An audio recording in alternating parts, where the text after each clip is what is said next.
el primer podcast en castellano sobre el método Suzuki.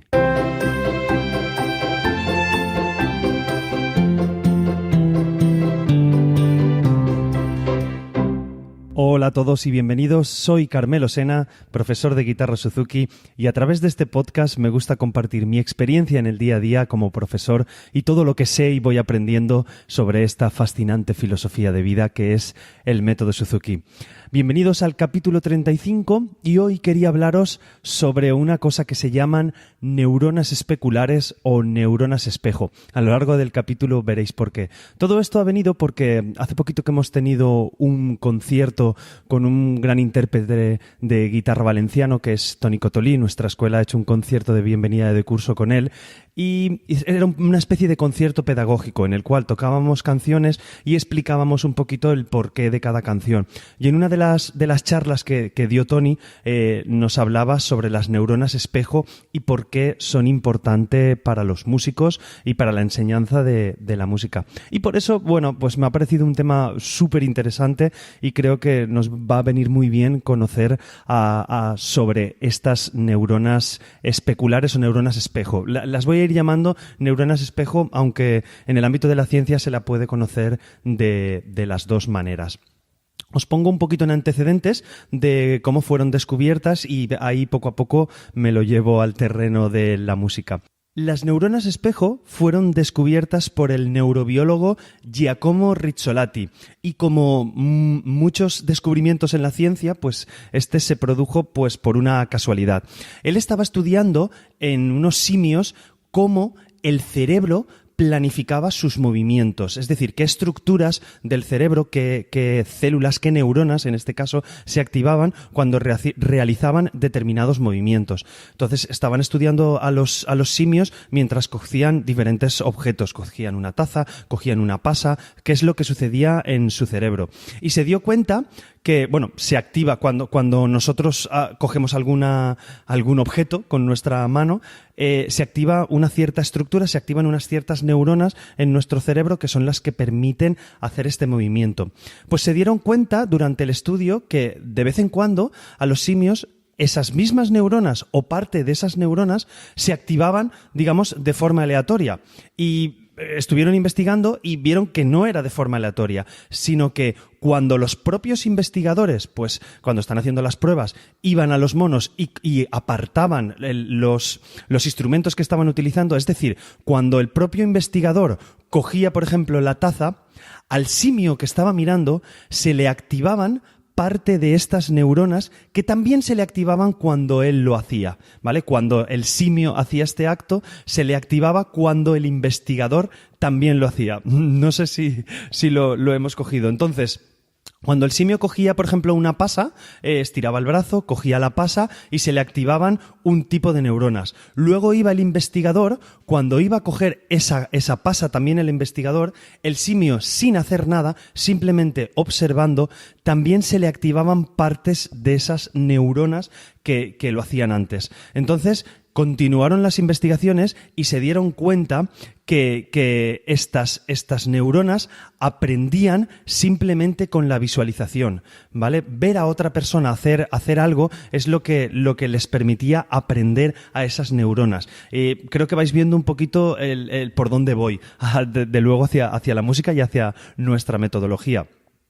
Posteriores investigaciones vieron que además pues también servía con el oído, también servía con el sonido, quiero decir, y también servía pues lo mismo con la vista y lo mismo con la palabra, que es lo que utilizamos un poco para el lenguaje. Entonces se cree que estas neuronas también son las partícipes de que nosotros podamos aprender a hablar. Cuando escuchamos hablar se van moviendo o se activan ciertas células en nuestro cerebro que también se activan cuando nosotros hablamos. Por eso es cuando comenzamos a hablar cuando somos bebés. Cuando escuchamos a nuestra mamá es cuando comenzamos a hablar. Por eso la imitación es tan importante. Y ahora se sabe de una forma científica que es realmente así, que nosotros aprendemos un poquito por imitación.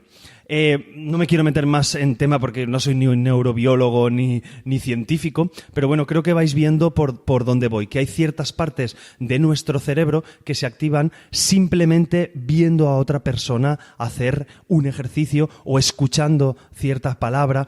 Más investigaciones posteriores también han sugerido, ¿vale?, sin meterme en temas, como os digo, científicos, que estas neuronas espejo no se limitan simplemente a duplicar la interacción en el cerebro, no solamente se activan y ya está, sino que también tienen un proceso en el cual pues van comprendiendo, van aprendiendo y van teniendo una empatía con la acción que se observa. Un ejemplo así rápido, por si acaso me he enrollado demasiado y ha sido demasiado complejo. Si vemos a una persona sonreír, nuestras neuronas espejo simulan esta sonrisa. Están viendo a esa persona sonreír y digamos que conseguimos una pequeña felicidad interna en ese sentido. Por eso es tan importante muchas veces la actitud que tenemos de cara a otras personas. Creo que ha quedado un poquito más o menos resumido lo que funciona, cómo funcionan estas neuronas espejo. ¿Cómo lo trasladamos a nuestra metodología? Creo que es bastante claro. Lo trasladamos poniéndonos delante de los niños y tocando el instrumento. Una de las fuentes de método Suzuki, que a mí porque me gusta tanto el método Suzuki, es porque nos obliga, digamos, entre comillas, a los profesores a estar fuertes con nuestro instrumento, ya que tenemos que enseñar todo lo que nuestros peques o nuestros alumnos deben aprender. Entonces, esto os lo traslado también a los papás y a las mamás. No es lo mismo decirle a un niño, pone el dedo aquí, haz esta presión así, mueve así la mano, cógelo. No es lo mismo decírselo que simplemente hacerlo y trasladárselo con la vista. Nosotros tocamos, toca esto así, lo tocamos, lo interpretamos, y el niño o la niña es capaz de repetirlo gracias a estas neuronas espejo, ¿vale? Es lo que quiero un poquito trasladaros. Entonces, sí que es verdad que en la clase los papás muchas veces nos ponemos detrás de los alumnos, detrás de nuestros hijos, porque el profesor está delante, pero os invito en casa a que os pongáis delante de los niños y a que toquéis con ellos.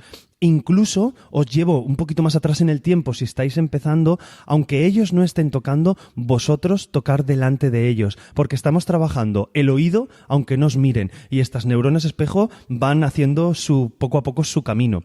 Si os están mirando, mucho mejor, porque ven vuestras manos y ven cómo las movéis. Es una manera de activar en ellos esa parte del cerebro que poco a poco les será útil más adelante cuando ellos toquen el instrumento. Por eso hay gente que parece es que son muy pequeños, pues por eso es tan importante nuestra metodología y por eso es tan importante empezar tan pequeños. Entonces, cuanto antes toquemos el instrumento en casa, cuanto antes los pongamos en contacto con la música, mucho mejor, ya que cuando son tan pequeños, tienen 1, 2, 3, 4 años, sus cerebros están en ebullición, todas estas neuronas están creándose, están a pleno rendimiento, como diríamos, entonces es súper importante hacerlo. Así que incluso aunque no estén atentos, poner de fondo la música de CD del método Suzuki e intentar tocar con ellos, que os miren, mirar vídeos, que eso también es importante, mirad vídeos de grandes intérpretes de vuestro instrumento, ya que de esta manera estas neuronas espejo, de cierta manera, están copiando a la persona que están viendo o en su caso el vídeo que están viendo. Así que si vemos grandes interpretaciones de Ala Marikian, por ejemplo, pues tal vez se nos pegue algo a nuestro violín. Eso es lo que quiero dejaros un poco ver, que aunque parezca que no hagamos nada, que muchas veces los papás lo preguntan o tenéis esas dudas, sí que va funcionando nuestro cerebro, porque ya os digo, hay una gran parte del cerebro que no conocemos y que tratamos de investigar sobre ello, pero bueno, poco a poco van saliendo investigaciones y ahora tenemos un hecho verdadero del por qué sucede esto. Así que, como frase, me gustaría deciros que la mejor manera para enseñar a un alumno no es tocar con él, ¿vale? No tocar por él. Tenemos que tocar con él, tenemos que tocar con nuestro alumno, tocar nosotros solos, y lo mismo os digo a los papás y a las mamás. Coged el instrumento y tocad. Si vosotros tocáis mal sentados, mal posicionados, con una posición mal equilibrada, con un sonido, entre comillas, feo, es lo que van a copiar nuestros hijos. Aparte de que es el mejor sonido de nuestros papás y nuestras mamás, es el sonido del papá y la mamá, para ellos es el mejor del mundo.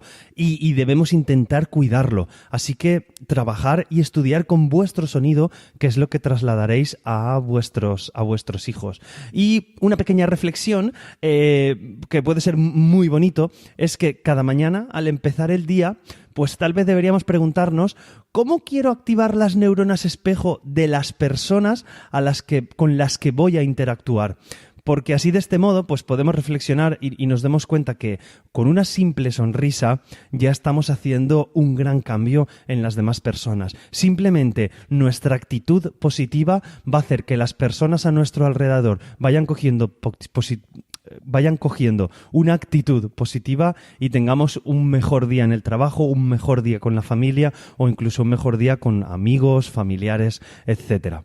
Bueno, todo esto es lo que quería comentaros sobre las neuronas espejo y creo que sabiendo cómo funciona nuestro cuerpo podemos ser profesores más eficientes e incluso papás y mamás Suzuki más eficientes para ayudar a nuestros alumnos en su evolución musical o en su vida musical. Si queréis ampliar conocimientos sobre las neuronas espejo, os dejo en la web, en carmelosena.com, os dejo 2 o 3 enlaces donde podéis ampliar de manera más científica la información que os he comentado hoy en el capítulo. No quiero despedirme sin antes animaros a que me escribáis valoraciones positivas en la plataforma donde me escuchéis y que os suscribáis, porque así haréis más visible el podcast y más gente podrá conocerlo. Lo sabéis, soy @carmelosena_, no os olvidéis de la _, en Twitter e Instagram. Y en el canal de Telegram podéis buscar Mundo Suzuki para encontrarnos y charlar un poco sobre la metodología. Y encontraréis esta y otras formas de contactar conmigo en carmelosena.com/Mundo Suzuki. Nos escuchamos en el capítulo de la próxima semana. ¡Hasta luego!